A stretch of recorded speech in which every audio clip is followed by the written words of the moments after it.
복음은 세상의 지식과 세상의 지혜로는 결코 이해할 수도 설명할 수도 없습니다.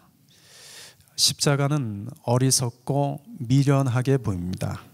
그러나 십자가는 하나님의 능력입니다. 복음은 세상의 지식과 지혜가 아닌 오직 성령의 나타나심과 능력으로만 알 수 있습니다. 제가 여러분에게 두 이야기를 들려드리고 싶습니다.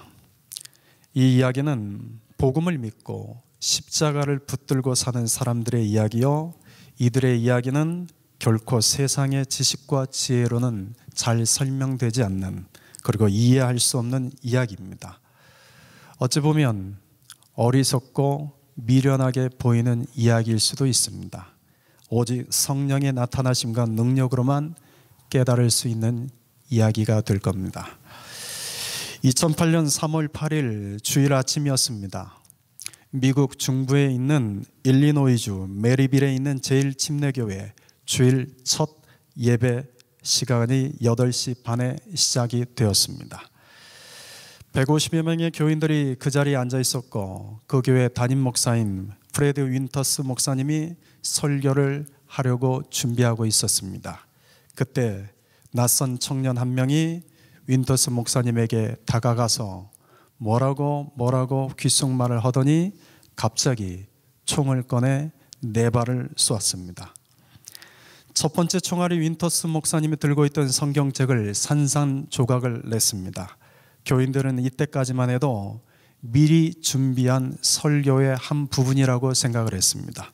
이전에도 설교의 효과를 높이기 위해서 설교 전에 그런 드라마를 연출했던 적이 있었기 때문입니다. 두 번째 총알이 윈터스 목사의 심장을 관통해 그가 쓰러지고 나서야 이것이 드라마가 아닌 실제 사건이라는 것을 깨닫게 되었습니다.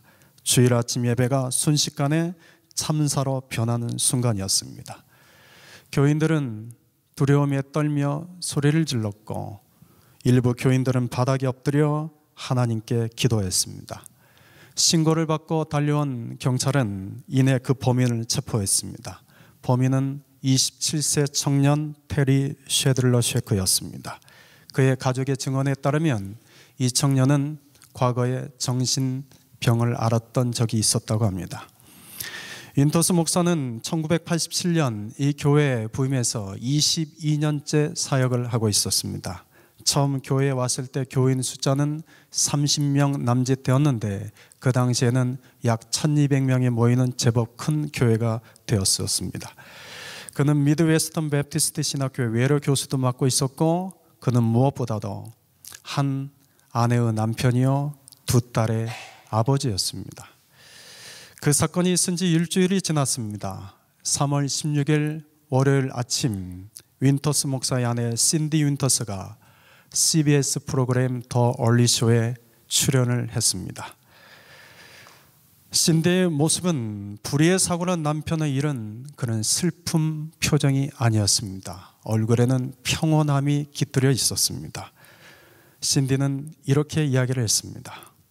나와 내 딸들은 범인 테리를 미워하지 않습니다. 오히려 그를 위해 기도하고 있습니다. 두 번째 이야기입니다. 2006년 10월 2일에 있었던 이야기입니다. 당시 32살이었던 찰스 로버츠는 9mm 권총 한정과 12게이지 엽총 한정, 36 라이프 총, 탄약 600발을 들고 필라델피아 니켈 마인스 지역에 있는 아미시 학교로 들어갔습니다. 로버츠는 오랫동안 그 아미시 마을에서 우유 수거하는 일을 했기 때문에 마을 사람들에게는 친숙한 사람이었습니다. 그날 아침에도 아미시 마을에서 20만 갤런의 우유를 수거했습니다. 그가 학교로 들어갈 때 어느 누구도 그를 의심의 눈초리로 쳐다보지 않았습니다. 그는 한 교실로 들어갔고, 그의 얼굴을 아는 몇몇 학생들은 그에게 인사까지 건넸습니다. 그로부터 약 1시간 뒤 아미시 마을 역사상 가장 참혹한 총기 사고가 일어납니다. 5명의 여학생이 죽었고 5명의 여학생이 심한 중상을 입었습니다. 로버츠가 들어간 그 교실에는 임신 8개월째인 교사도 있었고 남학생들도 있었지만 그는 이들 모두를 내보냈습니다. 그리고 여학생들만 남게 했습니다. 그리고 마치 사형을 집행하듯 그는 여자아이들을 마룻바닥에 일렬로 누인 채 총을 쐈습니다. 마지막으로는 자기 몸에 총을 쏴서 숨을 거뒀습니다. 그가 여학생들만 죽인 이유는 그의 딸이 태어난 지 20분 만에 죽었기 때문이랍니다. 그는 이 모든 것이 신의 장난이라고 생각했습니다. 어떻게 하면 이 신에게 복수할 수 있을까? 그래서 그는 여학생들만 골라 죽이는 방법을 택한 것입니다. 아미시 공동체는 잘 알려져 있다시피 성경에 있는 말씀대로 살기 위해 현대 문명을 거부하고 공동체 생활을 하는 사람들입니다. 남에게 원한한 만들도 하지 않고 총기를 소유하지도 않고 선한 양심을 지키며 사는 사람들입니다. 이런 그들에게 일어난 이 총기 사고는 미국 사회를 큰 충격으로 빠뜨렸습니다. 그런데 그보다 미국 사회를 더 놀라게 만드는 일이 그날 밤에 일어났습니다. 희생자 부모들이 로버츠의 가족을 찾아간 겁니다. 그리고는 아무런 조건 없이 그 로버츠를 용서하겠다는 의사를 전달한 겁니다. 아미시들은 로버츠의 가족도 피해자라는 생각을 하게 됐습니다. 이 사건 때문에 로버츠의 가족이 다른 사람들에게 해코지를 당해서는 안 된다 생각했기 때문에 사고가 난 그날 밤 그들은 가해자의 집에 찾아가서 용서를 건넨 겁니다. 당연히 그 마을에는 분노가 넘쳤어야 했습니다. 아미시가 로버츠 가족을 향하여 비난을 퍼부어도 그들의 행동을 탓할 사람은 아무도 없습니다. 그런데 그들은 분노와 적개심 대신 용서와 사랑을 선택했습니다. 그 사고로 손녀 2명을 잃은 할아버지에게 어느 기자가 마이크를 대서 물었습니다. 분노가 치솟지 않습니까? 그러자 그 할아버지가 이렇게 대답합니다. 전혀 그렇지 않습니다. 오히려 하나님의 도움으로 로버츠를 용서할 수 있어서 감사합니다. 이들의 용서는 말로 끝나지 않았습니다. 소녀들의 장례식이 일어나는 날 로버츠 가족을 초대했습니다. 이 소식을 전해들은 온 미국과 세계의 각처에서 성금이 들어왔습니다. 수백만 달러가 들어왔습니다. 이들은 그 돈의 일부를 떼어서 로버츠 가족에게 전달해 주었습니다. 윈터스 목사 가족의 이야기나 아미시 공동체의 이야기는 여러분 오늘날 이 시대의 지식으로는 이 시대의 통치자의 지혜로는 결코 설명할 수 없는 이야기입니다. 이해할 수 없는 이야기입니다. 어리석어 보이고 미련스럽게 보이는 이야기입니다. 실수나 사고로 죽인 것이 아닙니다. 의도적으로 살인한 겁니다. 그런데 어떻게 자기 남편을 죽인 그 사람을 그렇게 쉽게 용서할 생각을 가질 수 있겠습니까? 아직 인생의 꽃을 피워보지도 못한 소녀들을 무참하게 죽인 그 사람을 그것도 그날 밤 용서한다고 말할 수 있습니까? 먼저 용서를 구한 것도 아닌데 찾아가서 먼저 용서하겠다고 어떻게 그렇게 말할 수 있습니까? 더군다나 살인을 저지른 그 가족을 신변이 걱정이 되어서 그들을 걱정하며 그들을 돌볼 생각까지 할 수 있겠습니까? 세상의 지혜로는, 이 세상의 통치자의 지혜로는 도저히 이해할 수도 깨달을 수도 없는 일입니다. 인간은 누구나 저를 비롯해서 이런 상황에 처하게 되면 분노와 적개심을 품는 것이 자연스러운 반응입니다. 그리고 그 마음에 분노와 적개심이 풀어질 때까지 가해자뿐만 아니라 가해자의 가족까지도 결코 용서가 안 됩니다. 그리고 그런다 해도 어느 누구도 비난하지 않습니다.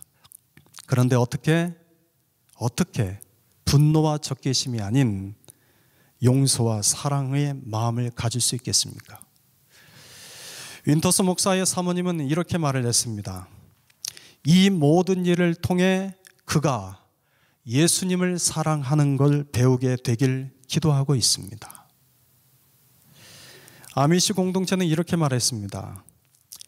예수님을 생각하면 누구나 그렇게 해야 하는 것이라는 생각이 들었기 때문입니다.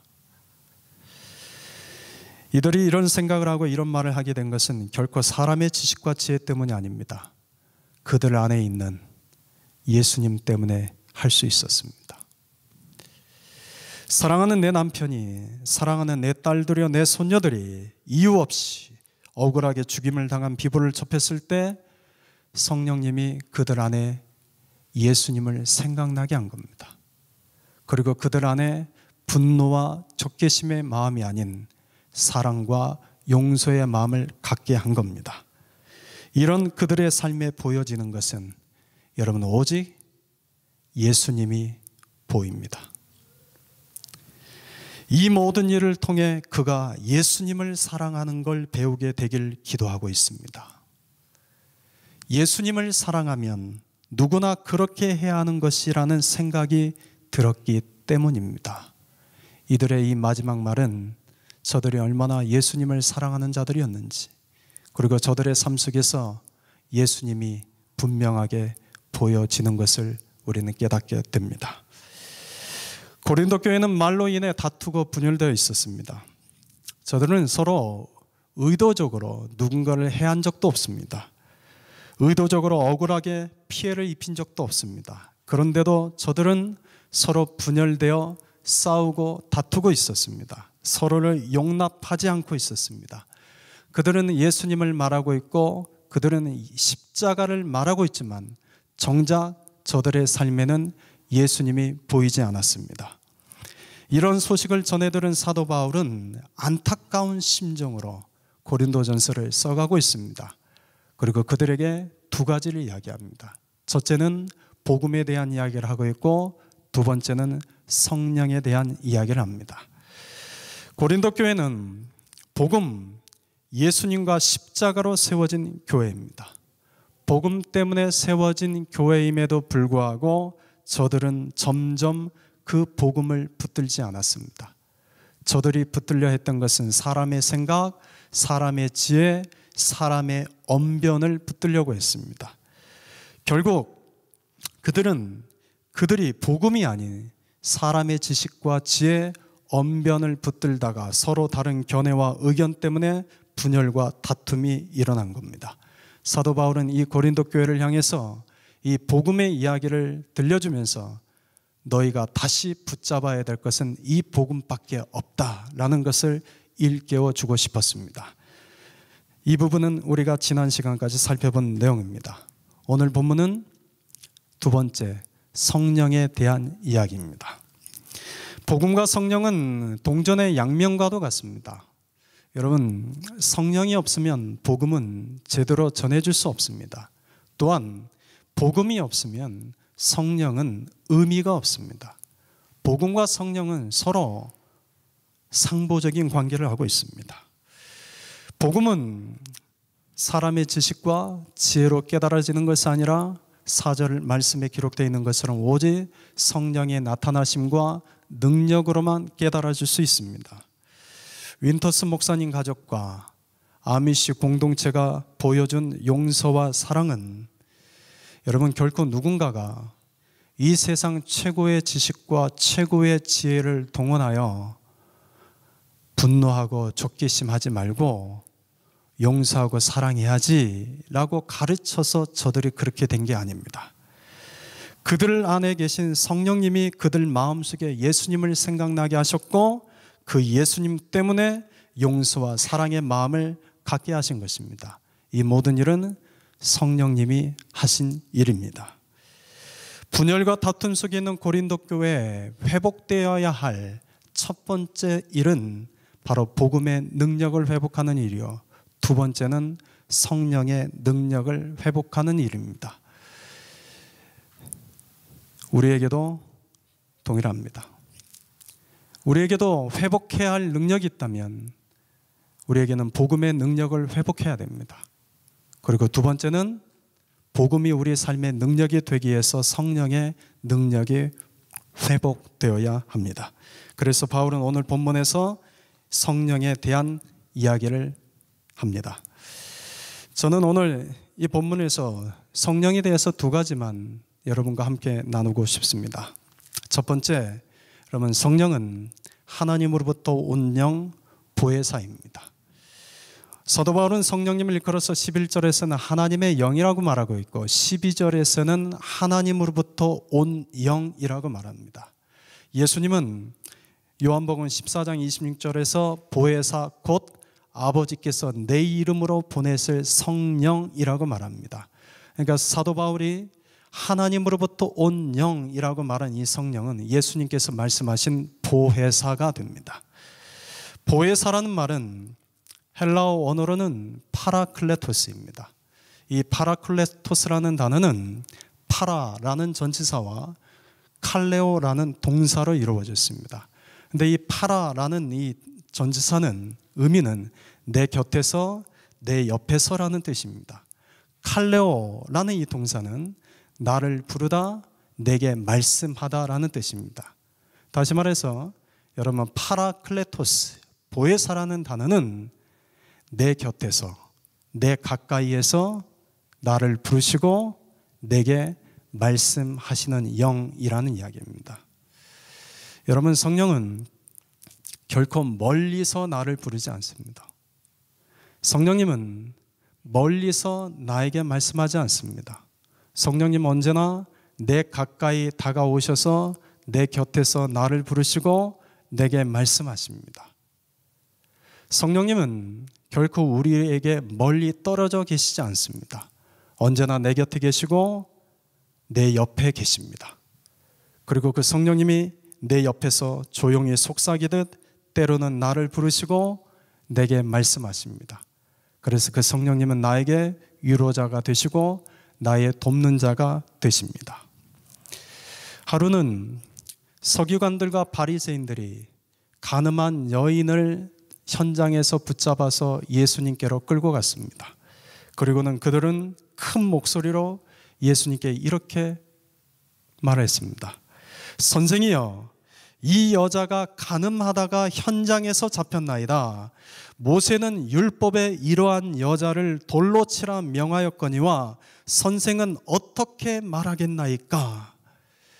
여러분, 저들의 목소리는 멀리서도 들릴 만큼 큰 소리였습니다. 그 소리는 여인을 정죄하는 목소리였습니다. 이런 정죄하는 소리, 사람을 정죄하는 소리는 언제나 큰 소리일 수밖에 없습니다.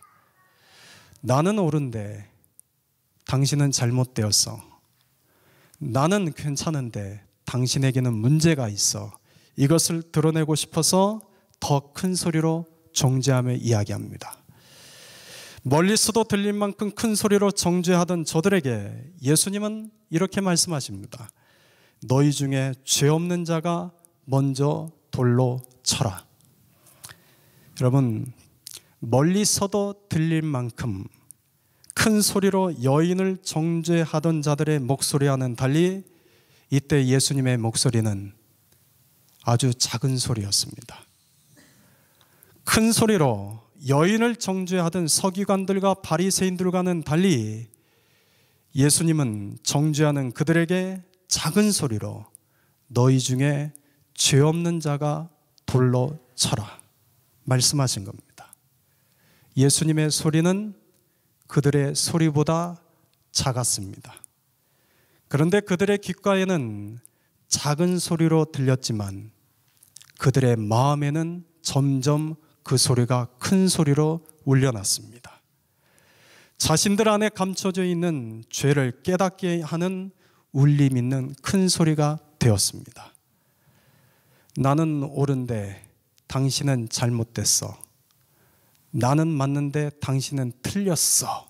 라고 정죄하며 외치던 그 큰 소리, 그 큰 목소리 내던 그들 안에 들려진 예수님의 말씀은 나도 잘못이구나. 나도 문제가 많구나. 나도 정죄할 수 없는 자구나. 라는 깨달음의 소리가 그 마음에서 울려난 겁니다. 그러자 그들은 다른 사람의 죄를 정죄하던 자에서 여러분 먼저 내 안에 감춰진 죄를 깨닫는 자로 변화되었습니다. 정죄하던 그들이 손에 들고 있던 돌을 하나씩 하나씩 내려놓고 그 자리를 슬그머니 도망을 쳐 떠나갔습니다. 너희 중에 죄 없는 자가 먼저 돌로 쳐라. 여러분, 이 예수님의 목소리는 작은 소리였습니다. 그 현장에 있지 않았으면 결코 들을 수 없는 작은 소리였습니다. 그러나 여러분, 그 작은 소리였지만 성령님께서 그 소리를 그의 마음속에서 울려나는 큰 소리가 되게 하셨습니다. 그러자 저들은 자신들 안에 있는 죄를 깨닫고 그 자리에서 도망친 겁니다. 그 후 예수님은 여인에게도 작은 소리로 물으십니다. 여자여, 너를 고발하던 자들이 어디 있느냐? 너를 정죄한 자들이 어디 갔느냐? 예수님의 이 목소리도 결코 정죄하는 목소리가 아닙니다. 마치 오랫동안 이 여인 곁에 계셨던 분처럼 친근하고 따뜻한 말투로 여자여 라고 부르며 그 여인에게 작은 소리로 말씀하셨습니다. 여인이 대답합니다. 주여, 없나이다. 그러자 예수님이 그 여인에게 다시 조용하게 말씀하십니다. 나도 너를 정죄하지 아니하노니 가서 다시는 죄를 범하지 말라. 여러분, 멀리서도 들릴 만큼 크고 우렁차게 정죄하는 소리가 결코 사람의 죄를 깨닫게 만드는 것이 아닙니다. 그 소리가 사람을 변화시키는 것이 아닙니다. 성령님께서 내 곁에서 나에게 속삭이듯 말씀하시는 주님의 음성을 듣게 하실 때, 그 음성이 점점 내 마음에서 크게 울려나게 될 때, 그 말씀이 나만이 알고 있는 나의 실체를 여지없이 깨닫게 하실 때, 나도 너를 정죄하지 아니하노니 가서 다시는 죄를 범하지 말라는 말씀처럼 죄로부터 돌이켜 이제는 예수님께로 향하게 만듭니다. 죄로부터 돌이켜 이제는 십자가를 향하게 만드는 겁니다. 둘째, 성령님은 여러분 우리를 진리 가운데 인도하시는 진리의 영이십니다. 오늘 본문 12절 하반절에 보면 이는 우리로 하여금 하나님께서 우리에게 은혜로 주신 것들을 알게 하려 하심이라. 여기서 우리에게 은혜로 주신 것들이란 곧 복음을 의미합니다. 예수님과 십자가요, 진리를 의미합니다. 성령님은 우리에게 이 복음 진리를 생각나게 하시고 알게 하시고 깨닫게 하시는 분입니다. 요한복음 14장 26절에서도 예수님은 보혜사 곧 아버지께서 내 이름으로 보내실 성령 그가 너희에게 모든 것을 가르치고 내가 너희에게 말한 모든 것을 생각나게 하리라 말씀하셨습니다. 오늘 본문 9절에 보면 우리의 실체가 어떤 자인지 이렇게 적고 있습니다. 우리는 눈으로 보지 못하고 귀로 듣지 못하고 사람의 마음으로 생각하지도 못하는 자들입니다. 그런데 성령께서 우리로 하여금 보게 하시고 듣게 하시고 생각나게 하시고 깨닫게 하십니다. 전에는 말씀을 읽어도 말씀의 의미가 생각이 나지 않았습니다. 전에는 말씀을 들어도 주님의 작고 세미한 음성이 들리지 않았습니다. 전에는 내가 살아가는 삶 속에서 예수님이 한 번도 생각나지 않았습니다. 예수님의 말씀이 내 삶 속에서 단 한 번도 떠오른 적이 없습니다. 그런데 어느 날 말씀을 읽는데 말씀이 깨달아집니다. 말씀을 듣는데 주님의 음성이 들립니다. 내가 살아가는 삶 속에서 어느 날 예수님이 생각나고 어느 날 예수님의 말씀이 떠오릅니다. 이 모든 것은 내 안에 계신, 내 곁에 계신 진리의 성령님이 일하시는 것이기 때문입니다. 요한복음 16장 13절에서 예수님은 이렇게 말씀하셨습니다. 진리의 성령이 오시면 그가 너희를 모든 진리 가운데로 인도하시리니. 여러분, 가늠한 여인을 예수님께로 데리고 간 사람들은 사두개인들과 바리새인들이었습니다. 여러분, 사두개인들과 바리새인들이 누굽니까? 이들은 하나님의 말씀을 가르치는 자들이었습니다. 그리고 누구보다도 하나님의 말씀에 대해서는 많이 아는 자들이었습니다. 그런데 그들이 가늠한 여인을 예수님께로 데리고 갈 때 그들은 단 한 가지 이유 때문에 데리고 갔습니다. 그 여인을 정죄하기 위해서였습니다. 우리가 간혹 하나님의 말씀을 근거로 사람을 정죄할 때가 있습니다. 여러분, 하나님의 말씀은 결코 다른 사람을 정죄하는 도구가 되어서는 안 됩니다. 그런데 우리가 범하는 잘못 중에 하나는 내가 알고 있는 하나님의 말씀을 가지고 다른 사람의 죄를 발견하려 하고, 내가 알고 있는 그 말씀으로 다른 사람의 죄를 지적하려 하고, 내가 알고 있는 그 말씀으로 다른 사람의 죄를 비난하고, 내가 알고 있는 그 말씀으로 다른 사람의 죄를 정죄하는 것입니다. 가늠한 여인을 현장에서 잡아온 사두개인들과 바리새인들처럼 말입니다. 그러나 진리의 성령님이 우리를 예수님께로 인도하실 때는 우리의 죄를 정죄하기 위해서가 아닙니다. 우리 안에 있는 그 죄를 예수님 안에서 해결해 주시기 위해서 우리를 예수님께로 인도하십니다. 그러므로 우리는 오직 이 성령의 인도함을 받아 예수님께로 나아가야 됩니다. 매일, 날마다 성령의 인도함을 받아 예수님께 나아가야 됩니다. 하나님 말씀 앞에서 죄인이 아닌 자는 아무도 없습니다. 여러분도 죄인이고 저도 죄인입니다. 그런데 우리가 누군가를 정죄할 때는 마치 나는 죄가 없는 것처럼 상대방을 정죄합니다. 여러분, 내가 정죄하는 그 순간은 정죄받는 그 사람의 죄는 드러났을지 모르지만 정죄하는 나의 죄는 드러나지 않았기 때문입니다. 우리 중에는 어느 누구도 하나님의 말씀으로 누군가를 향하여 정죄할 수 없습니다. 율법의 돌을 들어 칠 수 없습니다.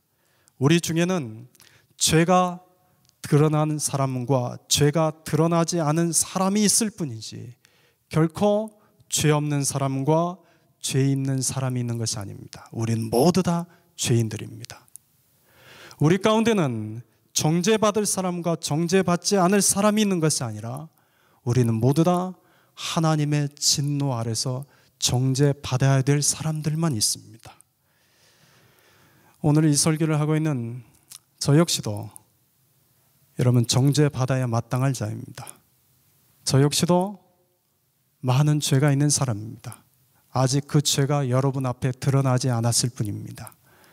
제 죄가 여러분 앞에 드러난다면 여러분, 저는 감히 이 자리에서 서서 말씀을 전할 수 없을 것입니다. 무엇보다도 여러분은 제 설교에 귀를 기울이지 않으실 겁니다. 여러분의 목사로서 또한 저는 여러분을 정죄하는 자가 아닙니다. 여러분의 죄를 정죄할 자격이 제게는 없습니다. 그러나 다만 저는 성령의 도움을 받아 여러분 안에 있는 죄를, 아니 우리의 죄를 깨닫게 하는 일을 감당할 뿐입니다. 하나님 말씀 앞에서는 우리는 모두 다 죄인 중에 죄인입니다. 그러므로 날마다 우리 죄를 해결해 줄 수 있는 예수님만이 필요한 자들이요, 날마다 그 예수님과 십자가를 붙들지 않으면 살 수 없는 자들입니다. 예수님과 이 십자가를 붙들 수 있도록 돕는 역할을 감당하는 것이 사역자로서의 제 역할일 겁니다. 그런데 여러분, 제 지혜와 제 능력으로는 여러분 안에 있는 그 죄를 깨닫게 할 능력이 없습니다. 제 지혜와 제 능력으로는 여러분들이 온전히 예수님과 십자가만을 붙들고 살 수 있도록 할 능력이 제게는 없습니다. 우리가 살 수 있는 길은 내 안에 있는 죄가 얼마나 허다한지를 날마다 깨닫고 십자가 아니면 내가 살 수 없구나, 이 마음으로 매일 주님 앞에 나아가 예수와 십자가를 붙들고 사는 길이 사는 길인데, 제 지혜와 제 능력으로는 그걸 설명할 능력이 없습니다. 저는 우리 안에 진리의 성령님이 언제나 함께 하시기를 소망합니다. 진리의 성령님만이 이 일을 하실 수 있습니다. 진리의 성령님만이 우리 안에 있는 죄를 깨닫게 하시고, 진리의 성령님만이 우리 안에 예수님만 내게 필요합니다, 날마다 이 주님과 십자가만 필요합니다라는 것을 깨닫게 해주십니다. 그리고 이 진리의 성령님만이 우리로 하여금 예수님 십자가 앞으로 우리를 인도해 주십니다. 성령님이 우리를 진리이신 예수님께로 인도하실 때 비로소 우리는 예수님을 주라 믿고 고백하게 됩니다. 고린도전서 12장 3절을 보면 성령으로 아니하고는 누구든지 예수를 주시라 할 수 없느니라. 여러분은 성령을 받으셨습니까? 안 받으셨습니까? 성령을 받으셨습니까? 안 받으셨습니까? 여러분은 성령을 받았다는 것을 어떻게 알 수 있습니까? 내가 성령 받은 증거를 무엇으로 증명할 수 있습니까? 사람들은 성령을 받았는지 안 받았는지를 소위 성령 체험을 통해서 증거하려고 합니다. 또 어느 교회는 방언 받은 것을 성령을 받은 것으로 가르치는 데도 있습니다. 그래서 방언을 하면 성령을 받았다는 것으로, 그러나 방언을 하지 못하면 성령을 받지 못한 것으로 가르치는 교회들이 있습니다. 그러나 여러분, 방언은 성령의 은사일 뿐이지 성령 받은 사람이냐 아니냐를 구분하는 기준이 될 수 없습니다. 여러분 가운데 내가 지금 방언 못한다고 해서 전혀 기죽지 않으셔도 됩니다. 내가 성령을 받았느냐 성령을 받지 않느냐의 기준은 오직 하나밖에 없습니다.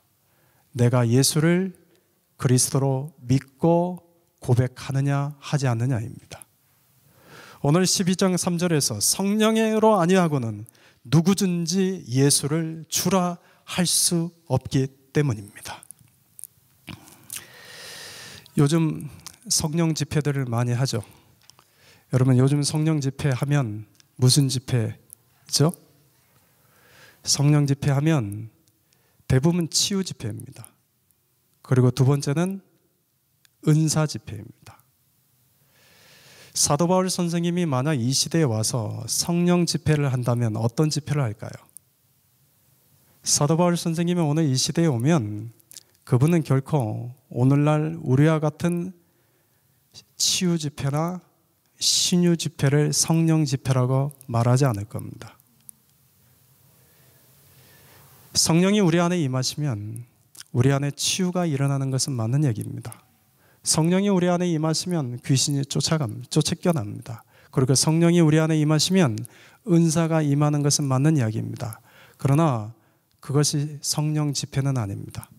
오늘날 많은 성도들이 성령 집회를 쫓아다닙니다. 쫓아다니는 이유는 단 한 가지죠. 치유받고 싶어서. 두 번째는 은사받고 싶어서. 그런데 어느 누구도 예수님을 더 잘 믿고 싶어서, 십자가를 더 온전히 붙들고 싶어서, 예수님을 더 잘 알고 싶어서, 십자가의 의미를 더 깊이 깨닫고 싶어서 성령 집회를 쫓아다니는 사람은 단 한 사람도 없습니다. 여러분, 성령님은 우리에게 오셔서 진리로 예수님이 그리스도라는 것을 고백하게 하시는 진리의 성령님이십니다. 이 성령님을 여러분, 이 성령님이 우리에게 오신 목적은 오직 예수님과 십자가만을 더 알고 오직 예수님과 십자가만을 붙들고 살게 하려고 오셨는데, 우리는 거기에는 관심이 없고 그 성령님이 지나가신 자리에 남겨지는 치유, 성령님이 지나가신 자리에 남겨진 귀신 쫓김, 성령님이 지나가신 그 자리에 임하는 은사에만 온통 관심을 기울이며 삽니다. 여러분, 성령님을 우리 안에 보내신 가장 중요한 목적은 말씀 앞에서 내 안에 있는 죄를 깨닫게 하는 겁니다. 말씀을 들을 때 분명히 내 귓가에 들리는 소리는 작은 소리였는데 작게 들려지는 그 말씀이 점점 내 마음 안에서 크게 울려나게 만드는 겁니다. 그럴 때 비로소 그 말씀 안에서 나 자신을 정확하게 보게 됩니다. 그리고 오직 나는 예수님만 필요한 자입니다. 나는 오직 십자가만 필요한 자입니다. 나에게는 오직 이 복음만이 필요한 자입니다 라고 고백할 수 있게 됩니다. 정말 바라기는 여러분들이 정말 그런 은혜를 맛보아 알아갔으면 좋겠습니다. 여러분, 소원을 가지십시오. 소원을 가지십시오. 그 소원은 정말 진리의 성령님이 나를 인도해서 정말 예수님을 제대로 알고 싶다. 오직 예수님만 붙들고 살고 싶다. 여러분, 그 소원 여러분 한번 품으시길 바랍니다. 서두에서 말씀드렸던 윈터스 목사님이 주일 예배 시간에 갑작스러운 충격을 받아 죽는 모습을 여러분 그 가족은 바로 눈앞에서 봤습니다. 자기 남편이 자기 눈앞에서 이유도 없이 그렇게 죽어가는 것을 본 그 아내의 충격과 슬픔은 어느 누구도 헤아릴 수 없습니다. 아직 인생의 꽃도 피워보지 못한 소녀들이 학살당하듯이 죽음을 당했을 때 여러분 아미시 공동체가 받았을 충격과 슬픔 역시 우리가 결코 헤아릴 수 없습니다. 그런데 여러분 저들이 그 충격과 슬픔 속에 있을 때 예수님과 십자가를 생각합니다.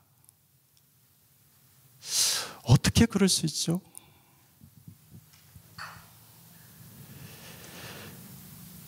분노와 적개심을 터뜨려도 부족할 판에 어떻게 분노와 적개심이 아닌 용서와 사랑의 생각을 품을 수 있을까요? 여러분 저들은 결코 사람의 지식과 지혜는 이해할 수도 없고 그렇게 할 수도 없는 일입니다. 그런데 그들은 분노와 미움을 붙들지 않았고 사랑과 용서를 붙들었습니다. 예수님과 십자가를 붙든 겁니다. 이것은 오직 그들 곁에 계시는 성령님께서 행하신 일들입니다.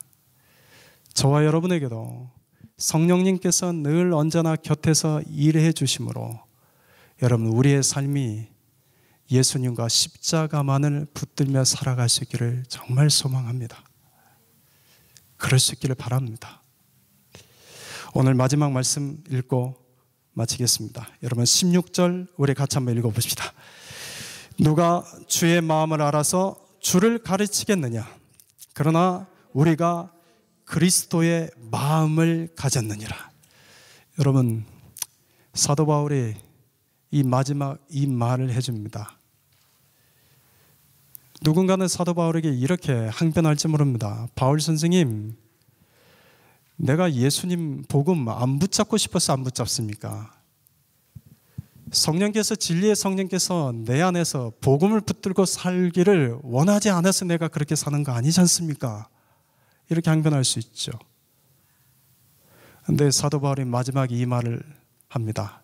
그러나 우리가 그리스도의 마음을 가졌느니라. 여러분 이미 우리가 그리스도의 마음을 가졌답니다. 왜요? 왜요? 우리가 왜 그리스도의 마음을 가졌다고 말할 수 있습니까? 내 안에 이미 성령이 계시고 그 성령이 나로 하여금 예수를 그리스도라고 믿고 고백하게 하시기 때문입니다. 주님, 나에게 주님의 마음을 주옵소서 하지 않아도 됩니다. 이미 우리는 이 주님의 마음을 가진 자들입니다. 그런데 문제는 내가 주님의 마음을 이미 가진 자들임에도 불구하고 내 삶 속에서 이 주님의 마음을 드러내지 않고 사는 거죠. 주님의 마음을 가진 자로서 주님의 마음을 드러내고 살아야 되는데 주님의 마음을 드러내지 않고 살아가는 거죠. 그래서 이 부분도 성령님께 간구해 봅니다. 성령님, 우리 안에 이미 가지고 있는 이 예수님의 마음이 우리 삶 가운데 드러나게 해 주십시오. 성령님께서 우리 안에 있는 이 주님의 마음을 드러나게 해 주신다면 신디 윈터스 목사님의 아내 그 신디가 그랬던 것처럼 우리는 저가 예수님을 사랑하도록 예수님을 알게 되기를 기도합니다. 예수님이라면, 예수님 때문이라면 당연히 그렇게 해야 된다고 우리는 생각했습니다. 저들에게 드러난 그 예수님, 우리에게도 이 예수님의 마음이 드러나서 예수님이 보여지는 저와 여러분이 될 수 있기를 소망합니다. 사랑하는 성도 여러분, 우리는 그리스도 예수의 마음을 가진 자들입니다. 그 마음을 성령의 능력을 의지해서 드러내며 살아가 봅시다. 기도하겠습니다.